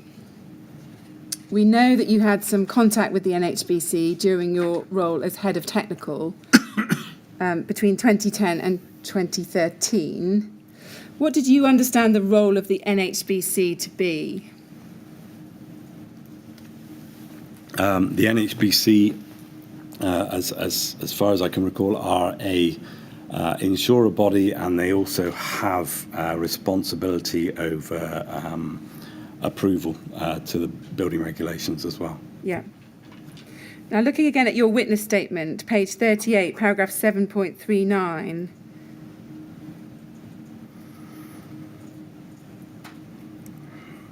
Perhaps what we can do is just look at the question that you were asked just before that. So you were asked, were you aware prior to the issue of this certificate, so this is in December 2013, of any issues raised with Kingspan by the National House Building Council in relation to the use of K15 on buildings with a floor over 18 metres? If so, please describe the issue or issues. Please also explain when and how these issues were raised, by and with whom, and any action Kingspan took in respect of them, etc. And your answer is simply, no, I was not aware. Now, looking at that now, is that right? Are you saying that you weren't aware of any concerns raised by the NHBC prior to December 2013? This again was based on what I believe the timeline was on the discussions with NHBC.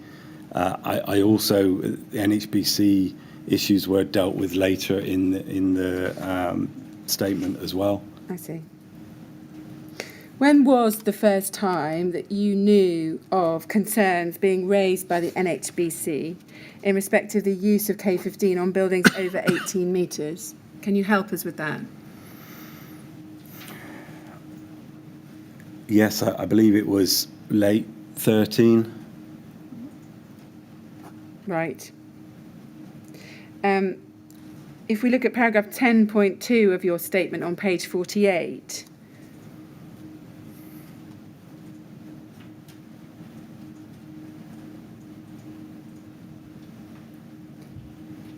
you say, between stepping into a relevant role in 2010 and the end of 2013, my engagement with the NHBC was limited. It principally concerned departmental inquiries in relation to specific projects. However, in 2014, the NHBC had much greater contact with Kingspan. The reason for this contact was that the NHBC was concerned about the fire performance qualities of materials used as part of cladding systems on high-rise buildings in connection with their substantial housing stock. I understood from the NHBC that K15 was one of many cladding products whose performance they were monitoring. Now that last sentence there, you understood it was one of many cladding products whose performance they were monitoring. How did you come to understand that? I believe that was relayed in the meeting that I attended with NHBC at their premises. Was that the first meeting you had with the NHBC? From memory, I believe that's the only meeting I had with NHBC. You only had one meeting with I them? believe so, I yes. see. And then at paragraph 10.4, if we can look at that now, just further down in this section, on page 49. You say at the meeting you attended there were 3 Kingspan personnel there. We'll come back to that. And you then say there were a number of specific construction types on which the NHBC were looking to us to retrospectively validate the use of K15. Now, is that right? That your understanding was they were looking for retrospective validation of K15 on a number of specific construction types? Yes. Well, actual buildings, in fact. Yeah. And then if we look at paragraph 10.8 on page 50,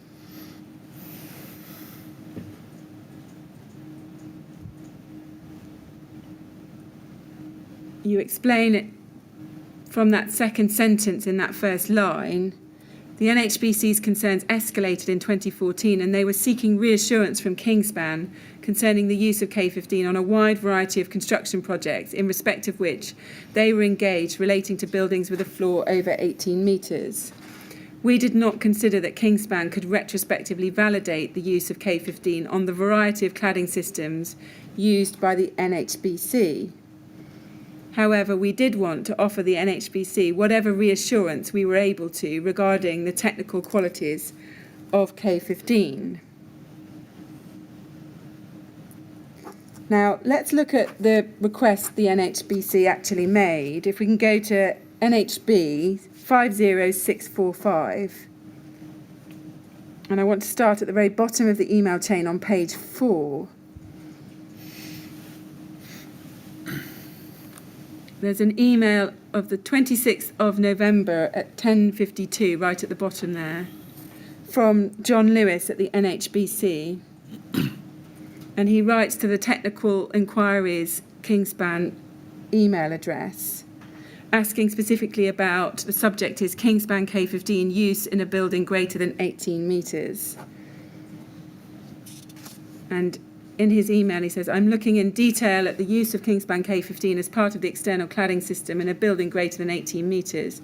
I note that K15 isn't a material of limited combustibility, and so I need to establish how it meets with the alternative ADB2 guidance, referring to a system whose performance has been assessed according to BR 135.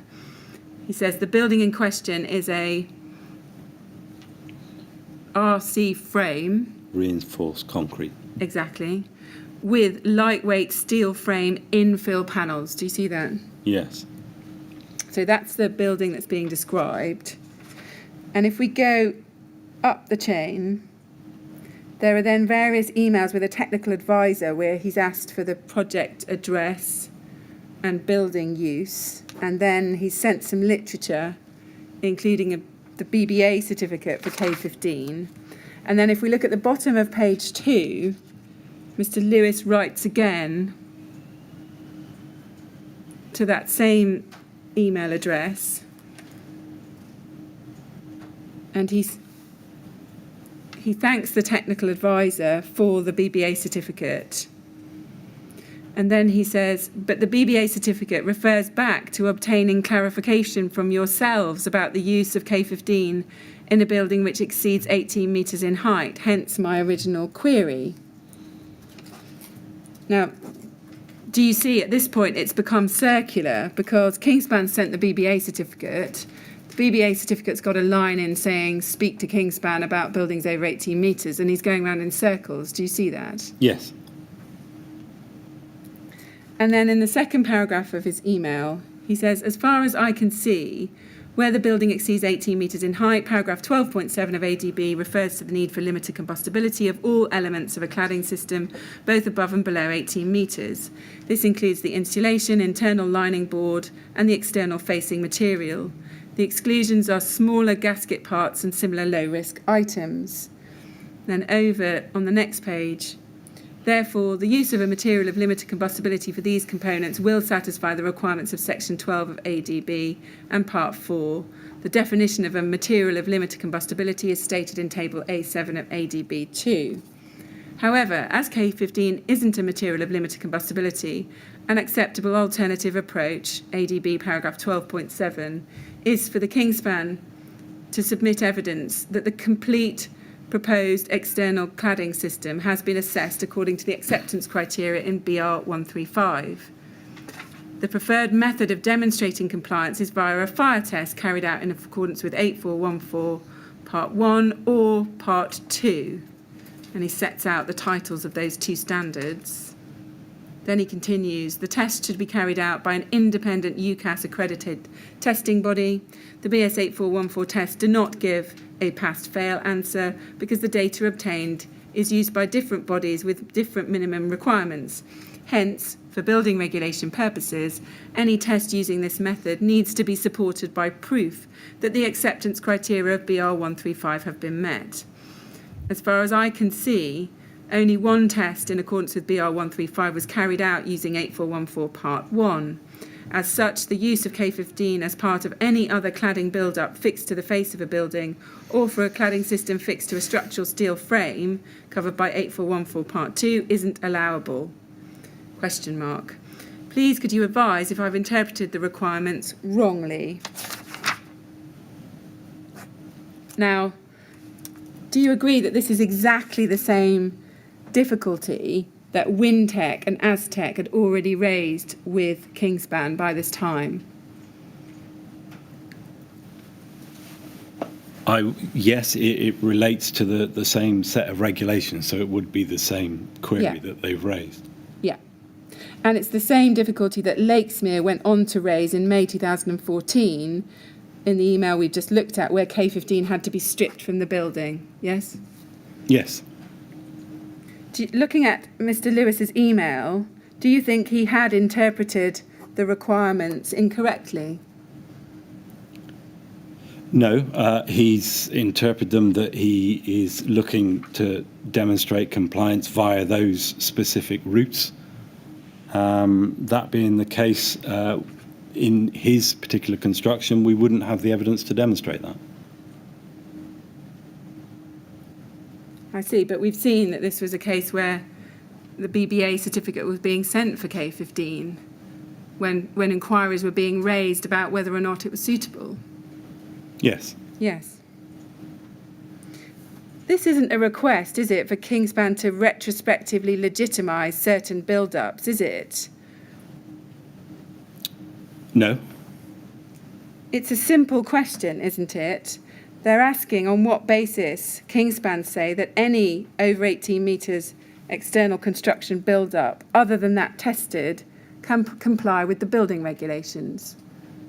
Would you agree? Yes, I believe this was, I think Mr. Lewis was the first approach from the NHBC prior to it being escalated. Yeah. Now, moving up to the next email on page 2, Mr. Lewis emails again the following day on the 13th of December 2013.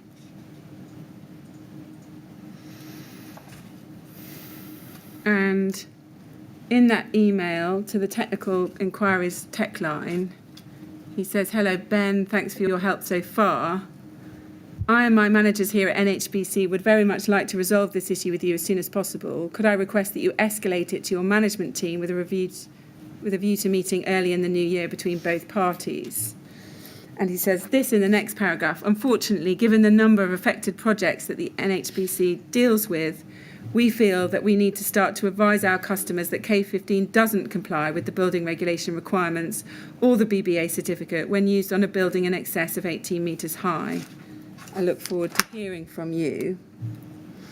When he says in that paragraph, given the number of affected projects, they're going to have to start to advise their customers in that way, do you know how many projects that might have been approximately? We didn't know at this time. I believe, and it was only ever mentioned verbally, but I believe it was in excess of 100. Possibly 140, I'm not sure. I don't think it was ever put in writing. So that's his message on the 13th of December 2013. And then if we go on up again to page 1 of this string, it would appear that his messages are forwarded to Mr. Meredith and Mr. Mills. Can you see? Yes. On the 16th of December. Gareth Ivor, issues from NHBC regarding K15, meeting request for new year, ? And then Mr. Meredith responds on the same day, page 1, top email. And he says, further to your correspondence with our technical team, we'd like to invite you up to our head office in Herefordshire in the new year. Alternatively, we can come to you. Having read your comments, we request that you hold off on advising your customers until we've had a chance to sit down and go through the body of evidence that leads to our alternative method of compliance. We appreciate the opportunity to talk you through this. Therefore, the sooner we can have this discussion, the better. Now, do you know what body of evidence Mr. Meredith was referring to at this stage? Yes, at this stage it will be the evidence that we've referred to throughout the day. So essentially the 8414 from 2005 and small-scale testing, along with any, if there are any formal assessments done at this point. And when he's referring just after that reference to the body of evidence, he said that leads to our alternative method of compliance. Can you help us to what that was referring to? What was Kingspan's alternative method of compliance at this stage? Yes, again, as we've referred to today, it would be using that body of evidence via an assessment to assess a particular construction. I see. So this is before the BCA Technical Guidance Note 18 has come out in June 2014. This is December 2013. Yes. I think you alluded to this earlier. It's your position then, is it, that Kingspan was effectively doing its own extrapolations, desktops, based on that 2005 test?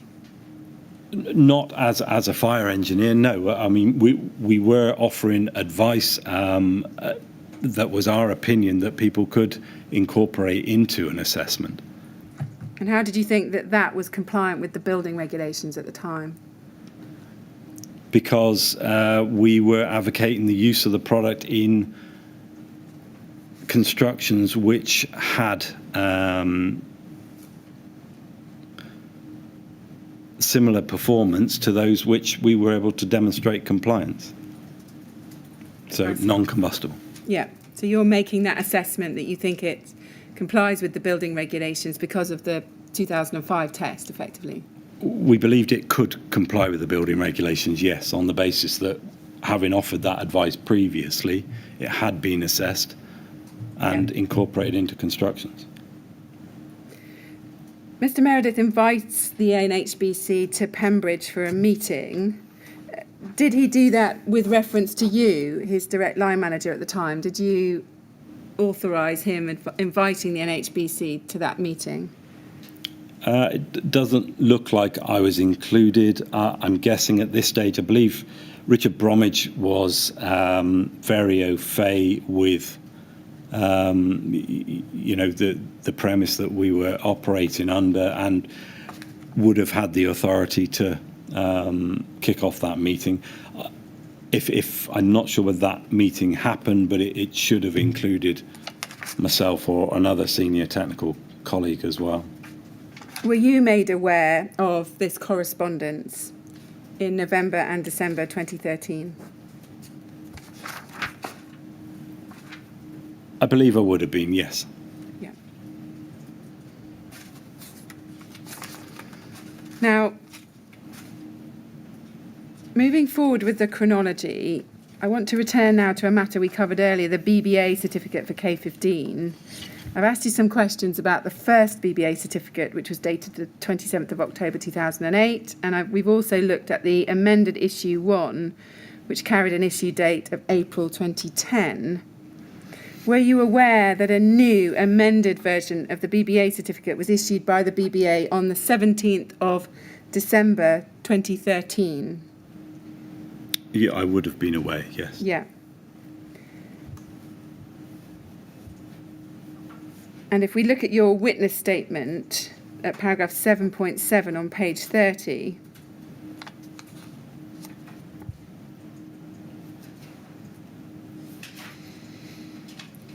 you tell us at 7.7 that prior to that you'd been involved in a meeting with the BBA in around May 2013. This was an introductory meeting. There'd been a change in personnel at the BBA. One of the individuals in a senior post had left, and we were meeting their replacement. Who was that? Who'd left, and who were you meeting? I don't recall the name of I believe it was a gentleman that left.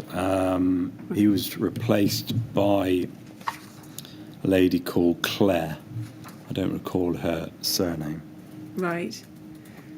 And then you explained from Kingspan's side, the driver behind this meeting was to establish a relationship with this new BBA representative and informally raise the issue of delays that Kingspan had regularly experienced working with the BBA in the hope that they might have their eye on this going forwards and help the BBA to run more efficiently.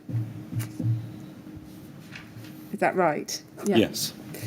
And if we can go on at paragraph 7.38, page 37 of your witness statement.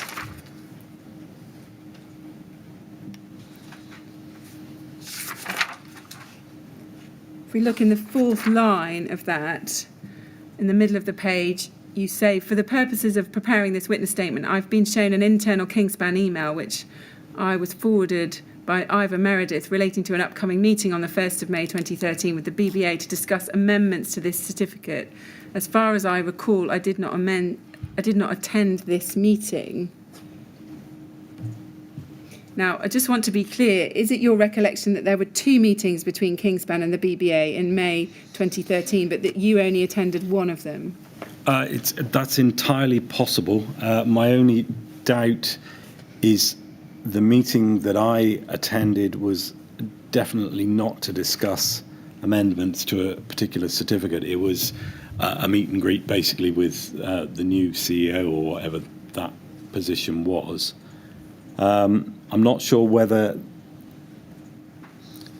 it's possible Ivor could have been in attendance with me and had a spin-off meeting at the same time. I'm not sure. Okay, yeah. Now, if we can go to the December 2013 certificate now, which is at BBA 6036. Do you remember reading this certificate? Sorry, I'll just bring it up for you at the time. We can see that date of second issue in the bottom left-hand corner, 17th of December 2013. Do you remember reading this? I wouldn't necessarily have read it cover to cover if there weren't significant changes in it, but if there were changes, yes, I would have read that. I see, yes. And if we look key factors assessed under behaviour in relation to fire, we can see it says there the product will not contribute to the development stages of a fire or present a smoke or toxic hazard. Yes. And the sentence that had been included in the previous version about it's only been tested in one specific masonry construction, that's not there. No. If we go on to page 5, if we look at behaviour in relation to fire, that section has actually been moved now to section 8. right at the bottom of that page. And the readers are told in 8.1 that the product is classified as Class 0, as defined in the documents supporting the building regulations. Now, just pausing there, before this certificate was issued, would you expect test results to BS 476 Part 6 and 476 Part 7 showing the necessary results to get classification to Class 0 to have been provided to the BBA? Yes. Whether they were provided in support of this particular reissue or whether they were still on file and unrelevant. And who would have provided those test results, do you think, at this time? So we're now into 2013, there's been meetings in May. I believe this is a December certificate. It may now have transferred to Joel Clark. Right. And then if we go in the top of page 6, look at 8.2, it says there, when tested to BS 8414 Part 1, the following specific cladding construction met the criteria as stated in BRE report BR 135, and then we've got the construction. Yes. And do you see there's a little footnote after when tested, footnote number 1, Yes. and then in smaller text below that construction description, it states the test result relates only to this specific construction and a separate test would be required to establish the performance of any other combination of materials. Yes. And then section 8.3, it says the product incorporated in the construction defined in section 8.2 can be used in buildings with a floor more than 18 metres above ground level. Yes. Fire breaks should be used at every floor level after the first floor. Now, do you accept that this is the first time a BBA certificate for K15 made clear that the test data from the May 05 test is only applicable to the specific tested system and that further testing would be required for any other combination of materials? Yes, it's clearer. Yeah. And were you made aware of this significant change to the content of the behaviour in relation to fire section of the BBA certificate? Yes, I was aware it was evolving.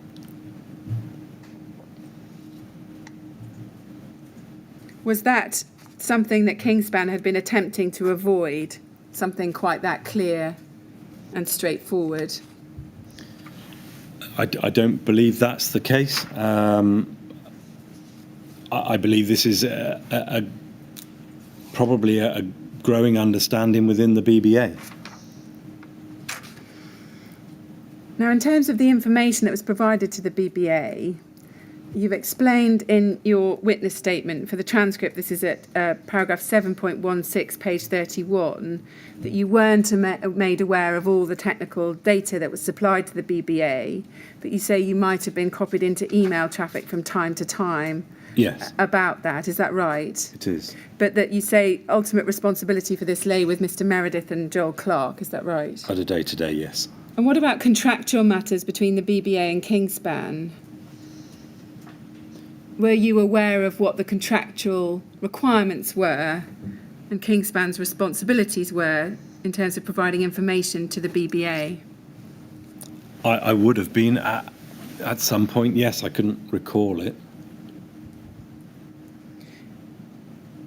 Were you aware that on the 6th of December 2013, Joel Clark sent to the BBA a signed reissue contracts document for various products, including for K15? I wouldn't have necessarily been copied into that, no. I see. And did you ever see the contract that had been signed between Kingspan and the BBA for K15 at this time? Not at this time. I don't believe so. Were you made aware that Kingspan had to immediately notify the BBA of any change in the particulars supplied or of any new or additional information about the subject or its suitability for use? Yes. So you had that general awareness? Yes. And were you aware that you had to inform the BBA of any information about its physical or chemical composition and any change in the process of method of manufacture or any change in the place of manufacture, processing or assembly? Yes, I believe that was subject to audit as well. to your knowledge, did Kingspan ever tell the BBA that the K15 used in the test in 2005 was carried out on a different product to the one that was being manufactured and sold from September 06 onwards? Not to my knowledge, no.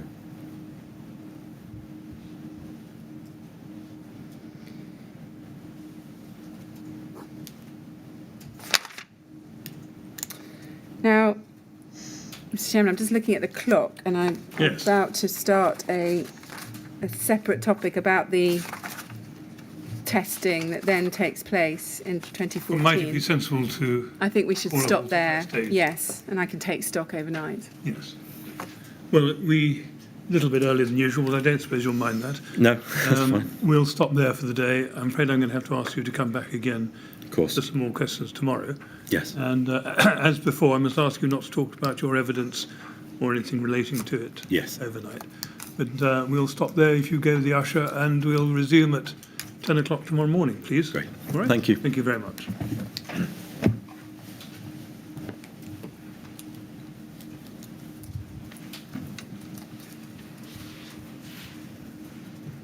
Thank you. 10 Thank o'clock you. tomorrow morning. Thanks. Thank you.